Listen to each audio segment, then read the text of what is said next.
Hitman by esteemed director Richard Linklater has recently hit Netflix and is all the hubbub.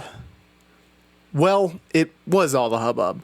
From the droves of fans drooling over Glen Powell's amazing bone structure and the promising director who is ultimately the man behind the Before trilogy and Dazed and Confused, it has amassed hundreds of thousands of watches on Letterboxd and even hit the top of some people's current 2024 ranked lists, even though it was released in 2023 at select film festivals.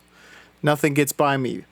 Hitman garnered the largest movie distribution rights deal in the history of TIFF at $20 million, and Netflix was off to the races.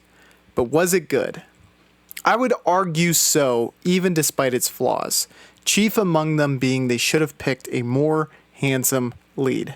I guess they couldn't afford Steve Buscemi. All jokes aside, Glen Powell is hot off the heels of box office success.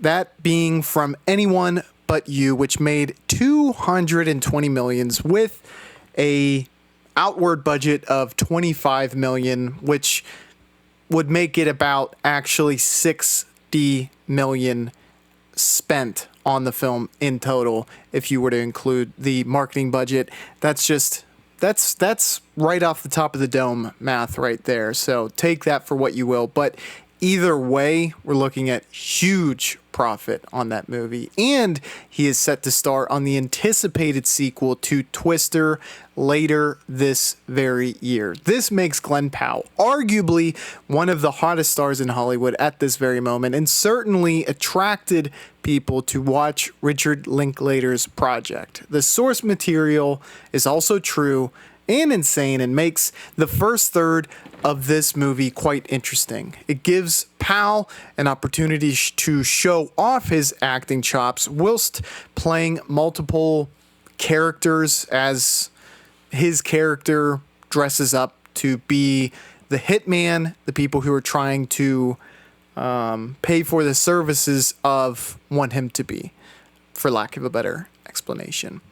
And it was my favorite part of the film.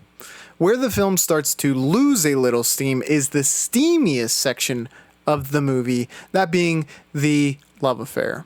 I'm a bit of a romance expert when it comes to film. It's one of the genres I watch least of, but this film is more for tantalizing the audience, and that is basically the entirety of the middle section. The third section is not entertaining, where we see the couple we had been watching make lovemaking embroiled in a two-body pileup.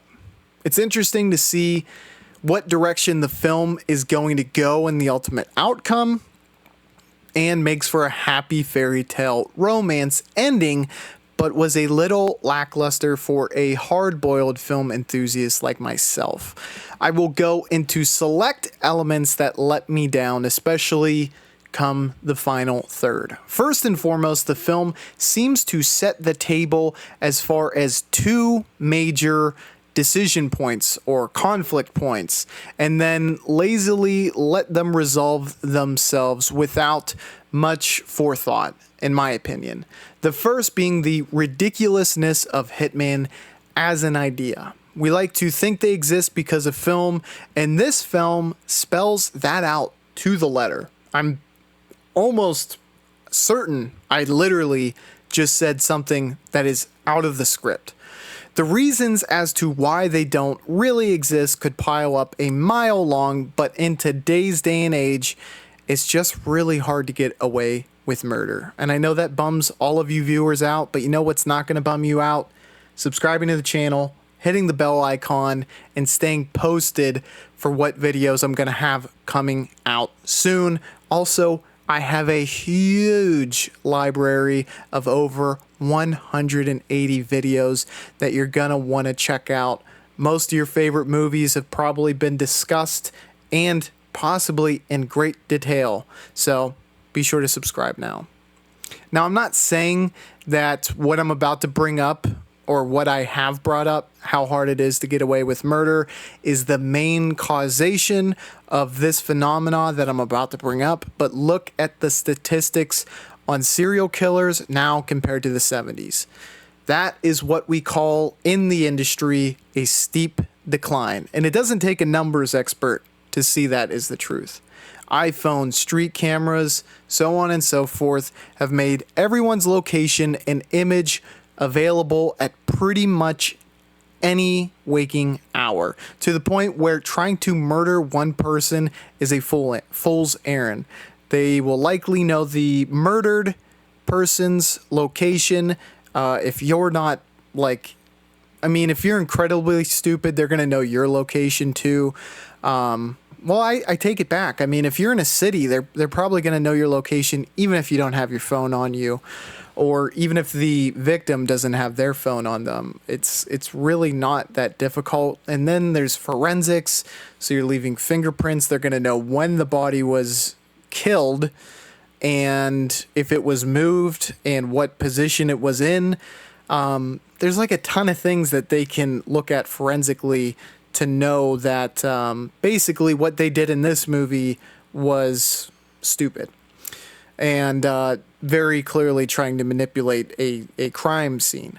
The film explores this, but then has the main couple commit not uno, but dos murders, por favor. Expertly so, and get away with it. It's like Linklater wrote up the setup for a joke and forgot the punchline. Kind of like the time those two Jews walked into a bar. This is okay.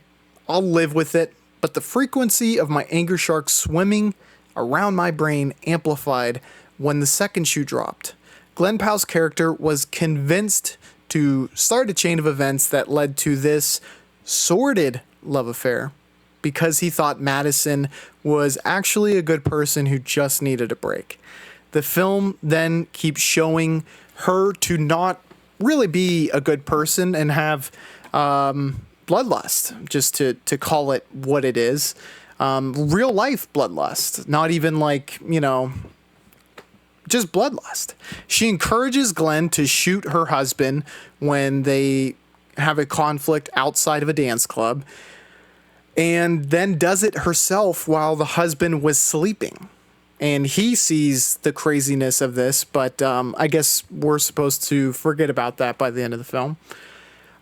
She also brought Glenn to the location that her husband was, seemingly to create this major conflict. Now, this we don't know for sure, but when you take into account that she went to the lengths of killing the husband herself, it seems like she tried to hire this guy and the guy didn't do it, and then tries to set up a conflict between them and he still doesn't do it. So, okay, now I guess I'll do it myself because I'm kind of running out of ideas here. That's at least the through line that goes through my brain.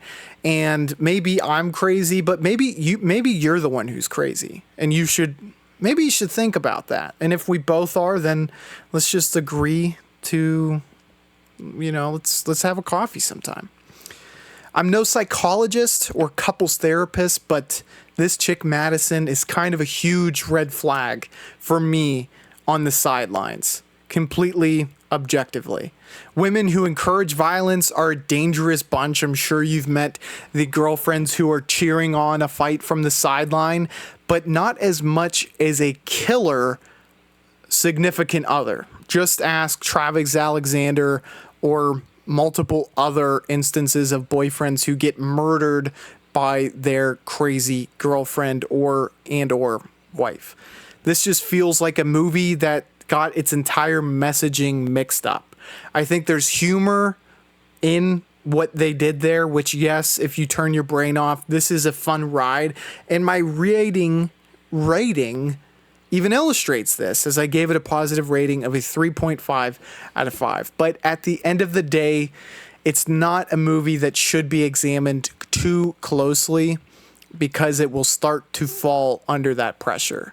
It's not something I'd anticipate from a well-respected director like Richard Linklater, and that's like, I'm throwing so much shade at him for this. This is a solid film. It's just, it's not up to the highs that we know he is capable of. But it's a crowd pleaser for sure, and hopefully sets Linklater up to make projects that he's more passionate about moving forward. What did you think about this movie? Did it blow your mind, or was it a massive disappointment? Somewhere in between, like me.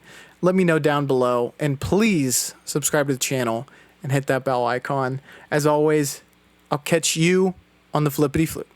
Bye, y'all.